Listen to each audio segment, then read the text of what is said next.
Very warm welcome to London and the conference, and it is a great pleasure to be here. I appreciate it's a very international audience, but it is very important to realise there's three things which really typify England, and I noticed that when you come back. Beautiful weather, regularly like this, tubes and undergrounds that don't work.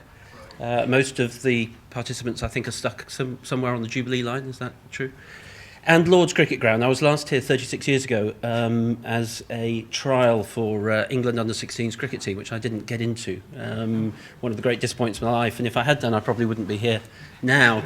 I'd be on that wall. But anyway, you can't regret what you didn't do.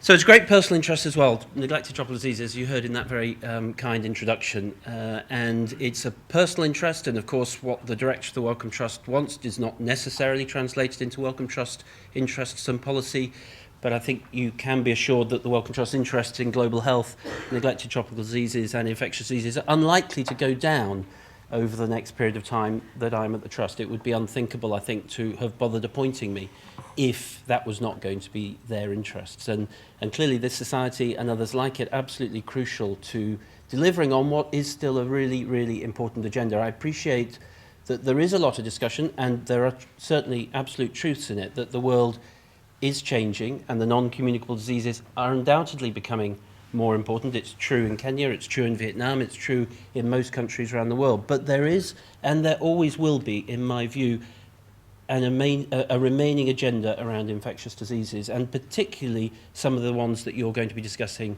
today. And we must not neglect that, because if we don't, they will either come back to haunt us, they will continue to push their pressure onto communities and individuals and families around the world. And it's absolutely crucial that if we can, that unfinished business is finished. And in that light, it's very encouraging to see so many people, obviously many old friends here, but also people increasingly, I think, from obviously academia, but also from industry. And the links between academia, industry, policymakers, and people, absolutely critical to, I think, to making sure that we all make the progress that we want to see in this area. And the discussions going on today about drug discovery and development and pushing it through into implementation and practice are absolutely crucial to that. And the reason I can't actually stay today for the whole day is because I'm going later today to a meeting of the Equator Group, who are looking at the ways that we can make the pathway through to clinical trials and implementation of the things discovered by many of the people in this room, to make that more efficient. Because in this particular space, in fact, in the whole of clinical research, but in this particular area, I think we have to work hard to continue to make sure the way we translate what we discover is made as easy as possible. If we don't, we will not be able to afford to do what we wish to do. No matter which bits of industry are involved with us, no matter which bits of government or which bits of philanthropy, if we don't make and roll back the, I believe, somewhat ridiculous regulation and processes around clinical research and implementation of that research into practice, then we won't see the discoveries that are crucial. And we won't have the funding that will allow us to do that. An approach to that also, which many of you in this room from academia and industry are embracing, and we would at the Wellcome Trust certainly like to see expanded, is areas around pre-competitive open source issues around discovery programs, whether that's in the Dundee or whether it's in Trascantos in Spain, or whether it's in the Cambridge cluster and including the Wellcome Trust, Sanger Institute and EBI. We are very much in favour of that, and I think that is going to be the only model by which we can actually do that. And it's wonderful to see people from Dundee here who I think in some ways have pioneered that approach. It's also great to see so many Wellcome Trust people in the room from the Dundee group, from Diamond, from Wellcome Trust Sanger, and from around the UK and internationally. The Trust has played an international role, I think, ahead of its time, and it will increase that interest.